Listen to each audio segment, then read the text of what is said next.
the skies that had always been beyond his reach, he felt like a champion. His feet kicked the clouds. His arms were bound in the feathers of his father's labour, which a little while later would be ashes and vapour. Cumbersome limbs furnished with powerful things, he heard the wind speak every time he felt those wings beat. And his father flew before him, and so his course was set. He said, "Don't fly by the waves, kid, your wings will get wet. But don't fly so high that the sun melts the wax." He said, "Stay on my path, son, follow my tracks." Well, Icarus, enamoured by the feeling of flight, he just had to fly higher and get closer to that light. The sun was hot against him, but he carried on ascending. He felt strength in him increasing like the heat that was so tempting.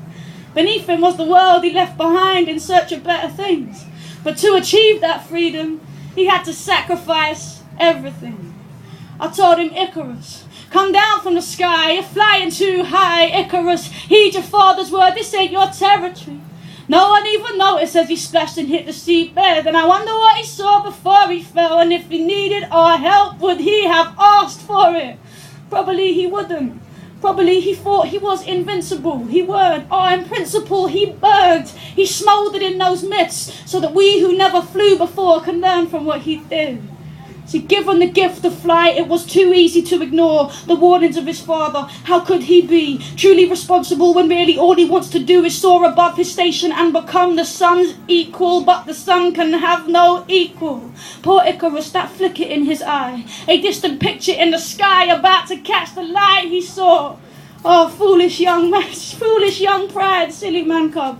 How can you learn to fly if you ain't even learned to stand up? Now, if he'd listened to his father, right, he never would have drowned. But the happiness he felt is one he never would have found. Well, gifts are dangerous when they are given and not earned, and a lesson really heard is never a lesson learned. But by the time his father turned, the wax had completely burned, feathers scattered on the waves, and they just rolled on unconcerned.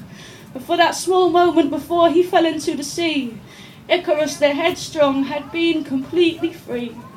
I told him, "Icarus, come down from the sky, you're flying too high. Icarus, heed your father's word, this ain't your territory." And no one even noticed as he splashed and hit the seabed, and I wonder what he saw before he fell, and if he needed my help, would he have asked for it? Probably he wouldn't. Probably he thought he was invincible. He weren't. In principle, he burnt, he smouldered in those myths so that we who never flew before can learn from what he did.